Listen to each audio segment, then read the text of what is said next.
नमस्कार विद्यार्थियों, मैं प्रोफेसर पूरनमल मीना से आचार्य हिंदी शहीद कैप्टन रिपुदमन सिंह राजकीय महाविद्यालय सवाई माधोपुर। विद्यार्थियों, हम आज BA part second Hindi paper first के बारे में चर्चा करेंगे, जिसमें आचार्य केशव द्वारा रचित संक्षिप्त रामचंद्रिका के पद्यांशों की हम सब प्रसंग व्याख्याएं कर रहे हैं। उसी आगे के छंद में जो आज हम चर्चा करेंगे वो है भरत कैकेयी प्रश्नोत्तर। ये छंद है जो केशव ने अपनी संक्षिप्त रामचंद्रिका से लिया है। इसमें विद्यार्थियों, इस छंद में जो चीज़ दिखाई गई है, जो बात बताई गई है,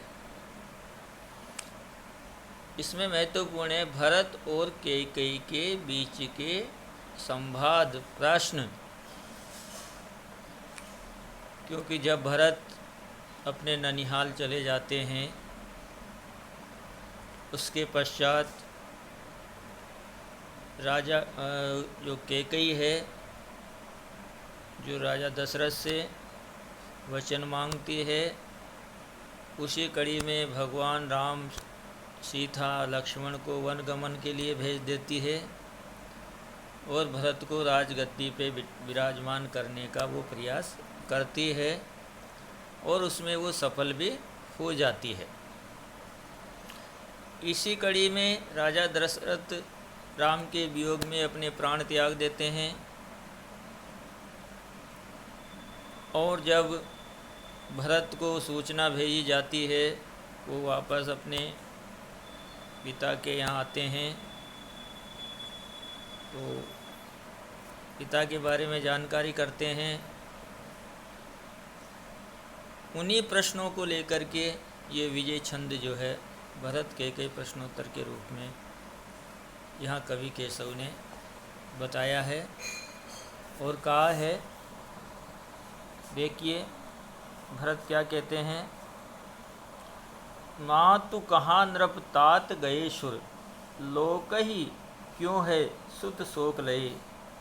सुत कौन है सुराम, कहाँ है अबे वन लक्ष्मण सी समेत गए। भरत प्रश्न करते हैं, हे माते, पिता कहाँ हैं। तो कैकेयी उत्तर देती है, तात गए सुर, आपके पिताजी स्वर्ग लोक सिधार गए हैं। फिर प्रश्न करता है भरत कि क्यों गए, सुत कौन, लोक ही क्यों गए लोग संसारिक जीव उसमें लोक में। तो कहते हैं सुत शोक लयो, पुत्र वियोग के कारण, यानी जो राम को वनगमन दिया गया था, राजा दशरथ नहीं चाहते थे, उसी वियोग में वो स्वर्ग को सिधार जाते हैं। तो कैकेयी कहती है कि पुत्र वियोग के कारण वो स्वर्ग को सिधार गए। फिर भरत प्रश्न करते हैं, सुत कौन। तो कहते हैं कि पुत्र, किस पुत्र के शोक के कारण ऐसा हुआ है। और कहती है कहाँ है अबे वो। और प्रश्न करते हैं भरत कि अब वो कहाँ पर है। कैकेयी उत्तर देती है, वन लक्ष्मण सी समेत गए। कैकेयी कहती है कि सीता लक्ष्मण के साथ में वो वन गमन को चले गए हैं। फिर प्रश्न करता है भरत, वन काज कहाँ कई? कहते हैं कि वन में किस कारण से गए हैं, क्या कारण है कि वो वन गमन को चले गए हैं? फिर कैकेयी कहती है केवल मोह सुख। केवल क्या उत्तर देती है कैकेयी कि मेरे सुख मात्र के लिए वो वन गमन को गए हैं। तो फिर वापस प्रश्न करते हैं भरत, तो को कहाँ सुख या में भयो? आपको इसमें क्या, कौन से सुख की प्राप्ति होगी? आपको इससे क्या सुख प्राप्त होने वाला है? कैकेयी उत्तर देती है, देखिए क्या उत्तर देती है, तो कि या में भय तुमको प्रभुता थिक तो को कहाँ अपराध बिना शीघ्र ही हो। तो यह कहती है तुमको राजे भेवो राजा बनाने के लिए, इसलिए मैंने ये सब अपराध किया है। किंतु भरत इस माता कैकेयी की बात से सहमत नहीं होते हैं और उन्हें ये कह कर के धिक्कार देते हैं, धक्का दे देते हैं, गिरा देते हैं और कहते हैं कहाँ अपराध किया शीघ्र ही है, बिना अपराध किए ही आपने हम सबको मार दिया है। यानी हम किसी को मुख दिखाने लायक भी नहीं छोड़े हैं। इतना ही नहीं, भरत यहाँ तक भी कह देते हैं कि केवल ये नहीं कि पिताजी और भाई का ही इसमें कोई अहित हुआ है, इसमें तेरे कारण मुझे भी बदनामी झेलनी पड़ेगी, जबकि इसमें मेरा कोई दोष नहीं है, किंतु तेरे कारण पूरा भारतवर्ष मुझे कलंक के रूप में स्वीकार करेगा। इस प्रकार यहाँ पे हमने भरत की जो मानवीय दशा होती है, जो पीड़ा होती है, जो मानसिक ग्लानि उत्पन्न होती है, उसको यहाँ पे देखा गया है।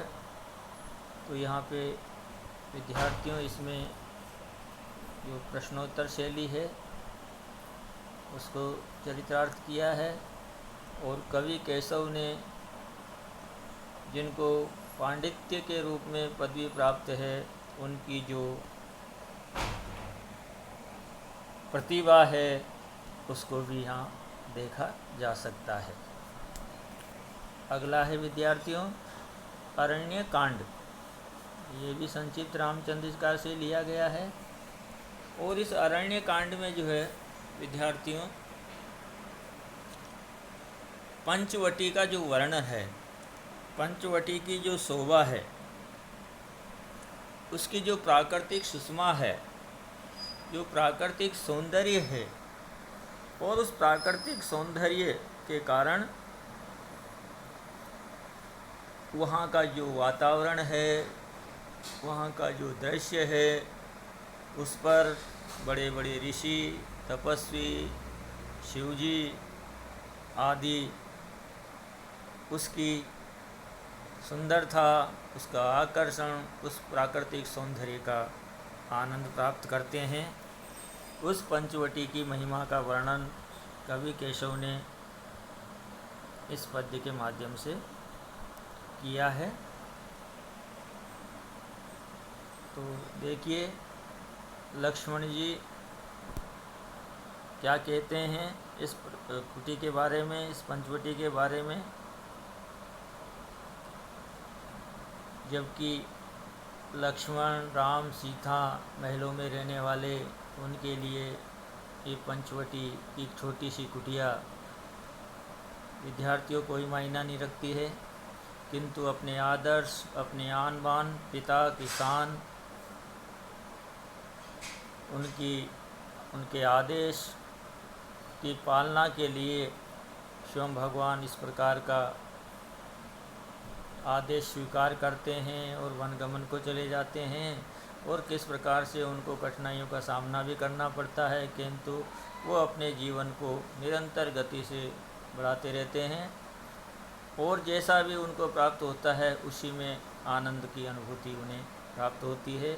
उसी सवैया छंद को यहाँ पे बताया गया है कि केशव कवि द्वारा, इसमें पंचवटी वर्णन जो किया गया है।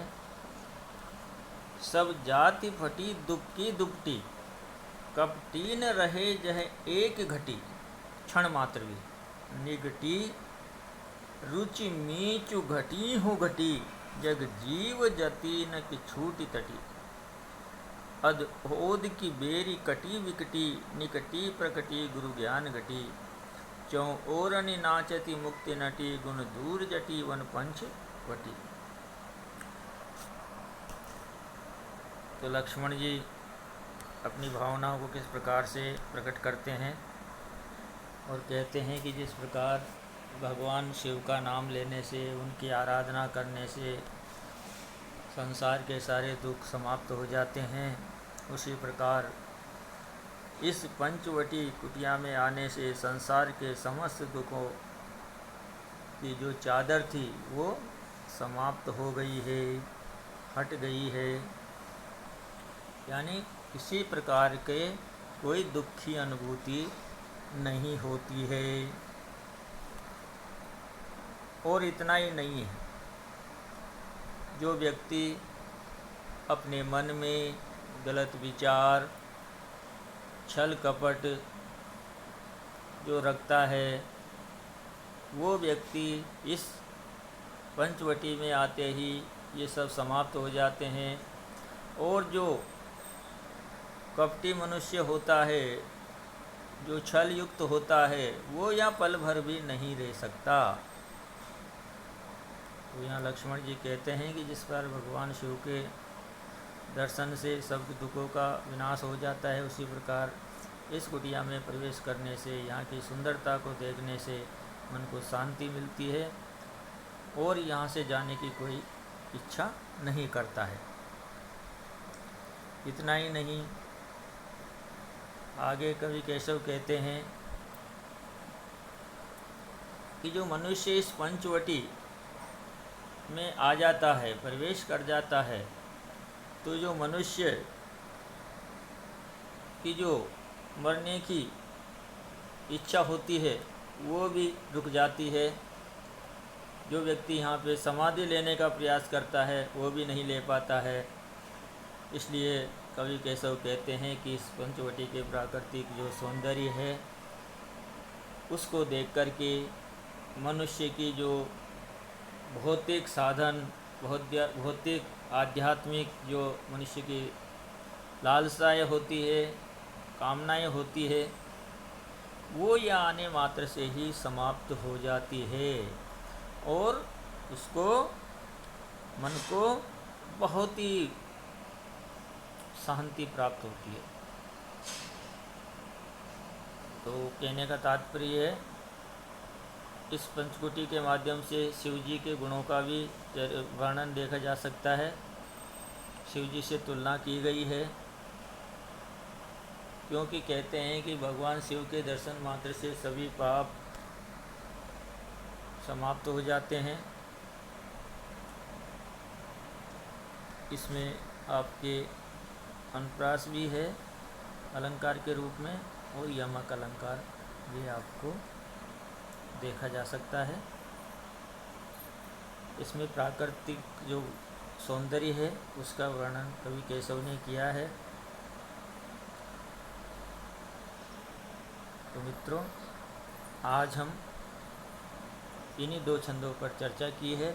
कल हम आगे के छंद सुंदरकांड, जो कि संक्षिप्त रामचंद्रिका से लिया गया है, उस पर चर्चा करेंगे।